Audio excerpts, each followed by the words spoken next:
When the red star bleeds, and the darkness gathers, Azor Ahai shall be born again, amidst smoke and salt, to wake dragons out of stone. Hello Ice and Fire nerds, this is Chris, and this is going to be a Game of Thrones, A Song of Ice and Fire theory video, and we are going to talk about Azor Ahai, but kind of in a different perspective. So I want to talk about a character that we haven't seen on the show. We've heard a lot about this character. This is probably one of the most important characters in the entire story, and that character would be Rhaegar Targaryen.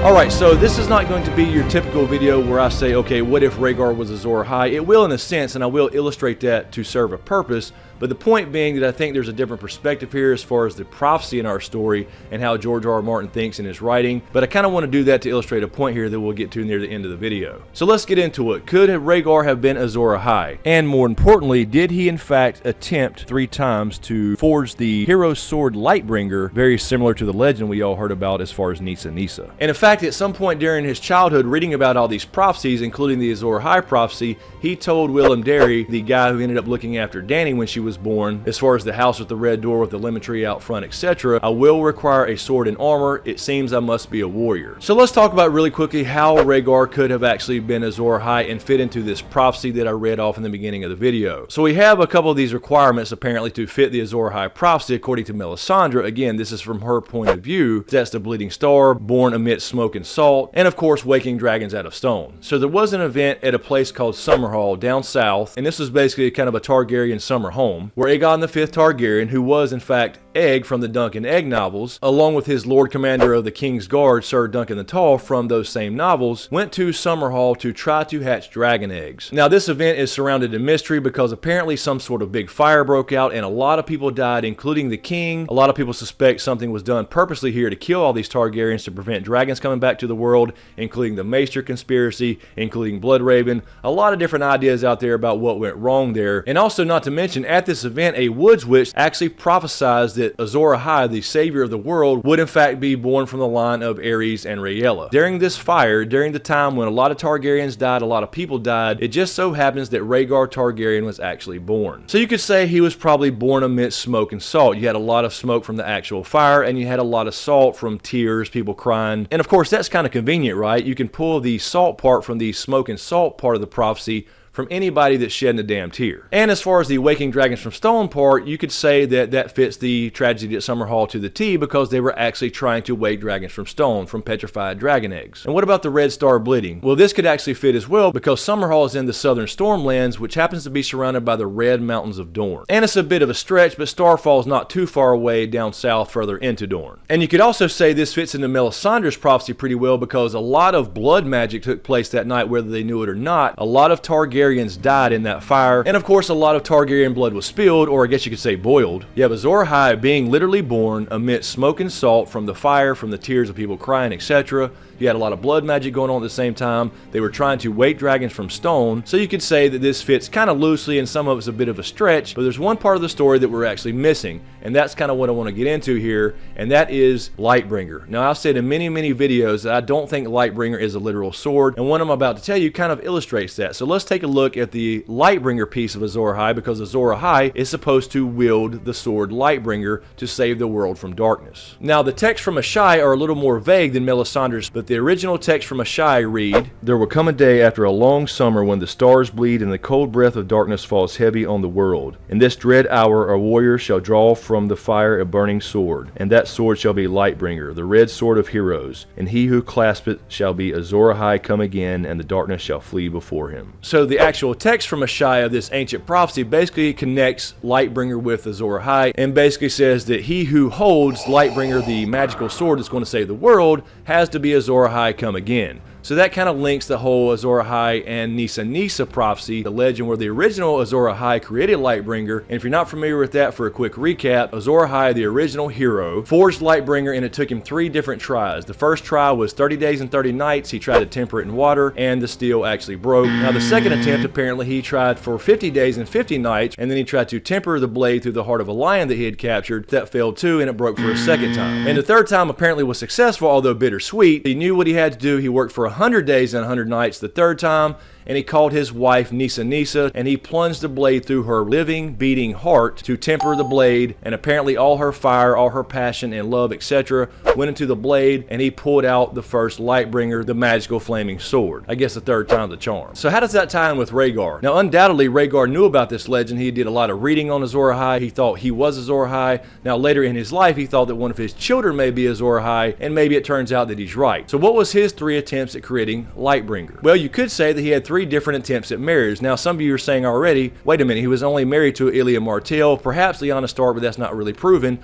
But there was in fact a 3rd attempt at a wife. So the first attempt was when Aerys II, his father, sent Steffon Baratheon, Robert Baratheon's father, to find a suitable wife of Valyrian descent with Valyrian blood for Rhaegar. Now that attempt failed because apparently Steffon did not find a suitable wife for him, but he did send back a letter to Aerys saying he found a fool who was smart, who was funny, who would make his son laugh, and he would kind of bring him back as kind of a consolation prize. Well, it just so happens that Steffon Baratheon came into Shipbreaker Bay, where you can actually see Storm's End on the coastline. He got caught up in a bad storm on his ship called the Windproud, and actually died in a horrible shipwreck where everybody died, including his wife, and the only survivor, of course, was the fool called Patchface. Now, of course, the Patchface we know in the books is very different from the Patchface that Steffon Baratheon wrote about. He seems to speak in riddles, but his riddles seem to be very prophetic. So it's interesting to me out of that little story that Patchface is the only one who survives this. Patchface would continue to serve Stannis on Dragonstone when Robert became king. So the first attempt, you could say, failed in water. The second attempt we all know about. This was Elia Martell, the sister to Doran and Oberyn Martell. They got married, they had 2 children, Rhaenys and Aegon, and of course Rhaenys and Aegon and Elia were all killed by the mountain. Now we're not sure about the Aegon piece. Aegon could still be alive in the books, although I tend to think he's a Blackfyre and not really Aegon Targaryen. But the point being that he did in fact succeed in getting married and having 2 children. He of course thought the dragon had to have 3 heads. We saw that in the House of the Undying as far as Dany's vision, but his original children, Rhaenys and Aegon, were killed by the mountain. Now of course the mountain is from House Clegane, but of course he was commanded by Tywin Lannister, whose sigil is a lion. So therefore what I'm saying here is the second attempt almost worked, but it basically failed due to a lion. And then of course we have the third attempt, and that would be the well-known now and confirmed Lyanna Stark, the she-wolf of the north, of course, that Rhaegar fell in love with at the tourney of Harrenhal. Now of course we don't know yet if they were married. We'll find out perhaps in season 7 of the show, maybe Winds of Winter if the book ever comes out. But the point being that just like the legend of Nissa, that the third attempt seemed to be successful, Lyanna was essentially sacrificed, and Jon Snow, who we now know is the son of Lyanna and Rhaegar, was born as a metaphorical Lightbringer, the key to saving the world. And I guess if you think about it, technically, Rhaegar did drive his sword through Lyanna. So the point being here that this seems to fit the Nissa story, whether that was true or not, whether that was actually just a legend or a myth, we don't really know. I've said in previous videos that I think that also the Nissa legend, as far as how Lightbringer was created, was in fact a way to make Valyrian steel that included fire and blood. So I think that's certainly still a possibility. But the point being here that Rhaegar, being a dead man that we probably will never see again, and no, I don't believe he's Mance Rayder and still alive in any way, shape, or form. I think if Rhaegar was still alive, he was so obsessed with prophecy, I don't think he would run off as Mance Rayder up in the north beyond the wall. I don't think he'd be hanging out at the Quiet Isle, and I don't think he'd be across the Narrow Sea somewhere. So I do think, in fact, Rhaegar is dead, but he could have been Azor Ahai in the sense that he did, in fact, have 3 attempts to make Lightbringer and succeeded on the third one, if you believe that Lightbringer, the tail, is actually a metaphor, and Jon is the metaphorical flaming sword to save the world. Now, with all that being said, as far as Rhaegar being Azor Ahai and his 3 attempts, you know, kind of following, or at least it's a parallel, in my opinion, to the Lightbringer Nissa legend, do I believe that Rhaegar was the Azor Ahai? No, not really. I still think that this is George R.R. Martin telling us that this is not one person who can do it all. This is about people working together, because if you look hard enough, you can make anybody fit this prophecy, and that's kind of the point I was making with this whole entire video. For example, Jon fits the Azor Ahai prophecy. We know he was essentially reborn.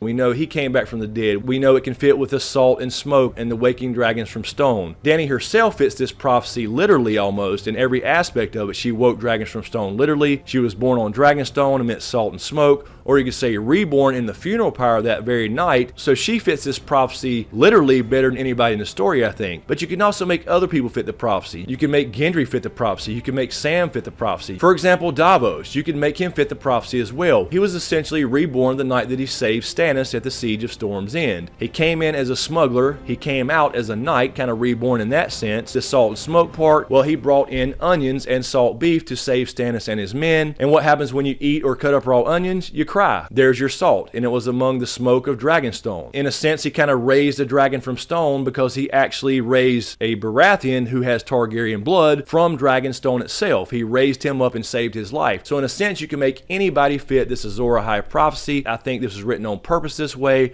I think that every one of these main characters can fit this in some way, shape, or form. Although admittedly, some of it's a bit of a stretch. The point being is that if you look hard enough, you can make anybody fit salt and smoke, a bleeding star, rebirth, and raising dragons from stone, because there's so many metaphorical things that can tie into each of these characters. And this shows the genius of George R. R. Martin's writing. I think he wrote this on purpose this way so we can make damn near anybody fit it, so we're all confused about who it's supposed to be, when actually it's supposed to be everybody working together. I think that's his philosophy in real life. I think that obviously carried over to his books. It's not one particular savior. It takes the whole kingdom. It takes people working together. As I talked about in a previous prophecy video a long time ago, it's kind of a tricky thing. You know, do you find out about a prophecy and then fulfill it, or do you fulfill something and then find out you were part of a prophecy? It's a very tricky thing. And of course, Marwyn kind of tells us that in the books when he talks to Sam at the Citadel, and he says that basically it's something that you can learn about and follow, but it will basically end up biting you in the ass. I'll certainly talk about that in another video as far as how I think this thing's going to end, where I think it's going to end.